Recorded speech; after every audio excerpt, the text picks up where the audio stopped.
Hey everyone, it's Alexander Robinson. Welcome to the channel, and this is my review for Bad Boys Ride or Die. I almost said Fast and Furious Ride or Die because that sounds like a subtitle that would fit that franchise perfectly. And right now I just imagine there's some executive out there just screaming mad that they didn't come up with this for a Fast and Furious movie. Anyway, this is the fourth film in the franchise, once again bringing back the directors from the last movie, Adil and Bilall, and once again brings back Will Smith and Martin Lawrence as Detective Lieutenants Mike and Marcus. In this movie, it's revealed that Captain Howard, played by Joe Pantoliano in the last couple of movies, may have been in cahoots with the cartel in smuggling drugs. Mike and Marcus do not believe that this is the case, and they believe Captain Howard has been framed, so the two of them embark on a journey to try and clear Captain Howard's name, as well as their own, because they end up being fugitives themselves. I still have not seen the first two Bad Boy movies, the ones that were directed by Michael Bay, and the reason now is because I already have my entire retro review schedule for the year planned out, so I just didn't have the time to watch the first two movies for the first time and review them for the channel. But one day I might, because after seeing Ambulance, I feel like, yeah, I'm more open to seeing more Michael Bay movies. But when it comes to Bad Boys for Life, that movie was such a massive surprise for me. The first reason was because I didn't expect much going into it. The second was I didn't see the first two movies, so I have no nostalgia or frame of reference. But I ended up having a lot of fun with that movie. I don't know if it's because it's just that good, or because I saw Doolittle in a theater right before seeing Bad Boys for Life. It could be a little column A, a little bit of column B, but in any case, I really enjoyed that movie, and many consider it to be the best of the franchise.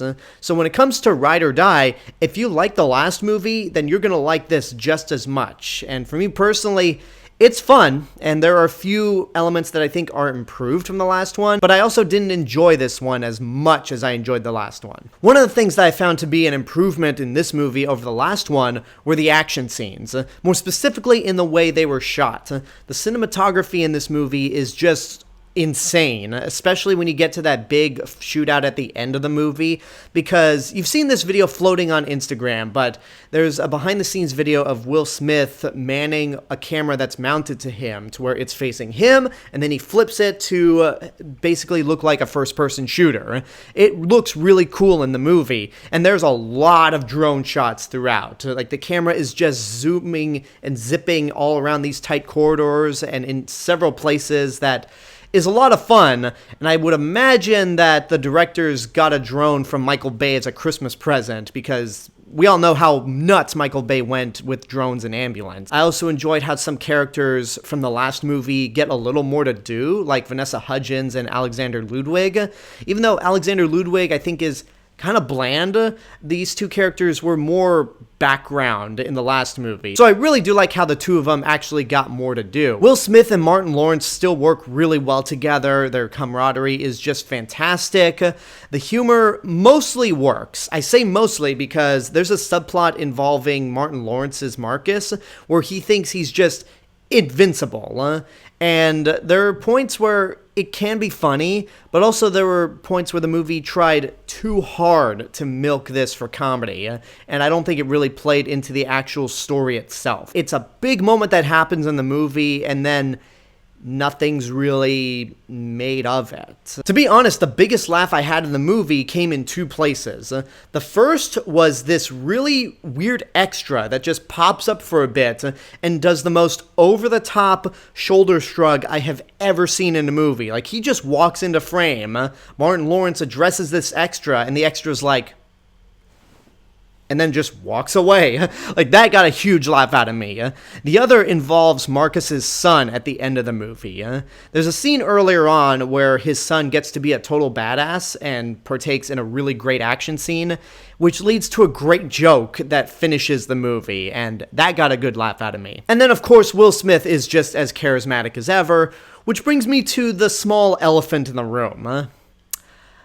Is it okay to like Will Smith? Because a lot of people have been bringing up this question with the release of this movie, and after, you know, he slapped Chris Rock and told him to keep his wife's name out of his fucking mouth at the Oscars. I understand that I did make a big video complaining about this moment, and I still stand by what I said. It shouldn't have been done. Will Smith was more at fault than Chris Rock was, because Chris Rock just told a bad joke. Will Smith is at fault for just slapping him on stage, and it just made a complete mockery out of the Oscars, more than the worst host could ever. But that being said, Will Smith did apologize to everyone as soon as he won Best Actor. You could tell he instantly regretted that decision, and I think the overall backlash to, like, canceling Will Smith got completely out of control. Like, he just slapped Chris Rock on live TV. That's nothing compared to what other actors have done. I mean, just look at Kevin Spacey. Like, what he did, no, that dude should be shunned forever. Will Smith, I'm okay with liking him again, and he's still as charismatic as ever. The biggest thing that I really disliked about this movie is the villain. He is super lame in the sense that he just pops up out of nowhere. He's poorly set up, and they try to do something to make him, like, truly evil, but I just felt like, who are you?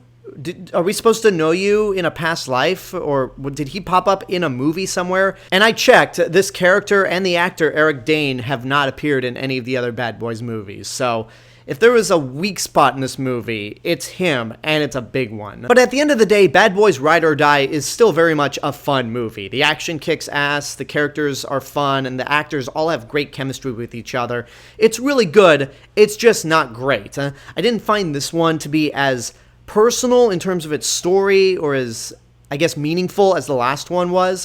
And also, this movie didn't have a moment like in the last one, where there was a moment in that last movie that made me laugh so hard that I was the loudest one in the theater, and it made me laugh for a good 2 minutes. It's when some guy gets thrown on Martin Lawrence's wife's car. That moment still cracks me up for minutes, and this movie doesn't have anything like that. But even then, it's still really entertaining, and if you like the other movies, you're gonna like this one just as much. And there you go, that's my review for Bad Boys Ride or Die. I hope you enjoyed it, and now I want to know what you guys think about the movie. Whatever your opinions are, let me know in the comments below. Don't forget to like the video, subscribe to the channel, and hit the bell button to get notifications. If you want to help support the channel even further, you can do so through YouTube memberships. And you can also follow me on Facebook, Instagram, Letterboxd, Threads, and my theme park and travel channel right here on YouTube. I'll see you guys in the next video, but until then, have a good day, and take care of yourselves.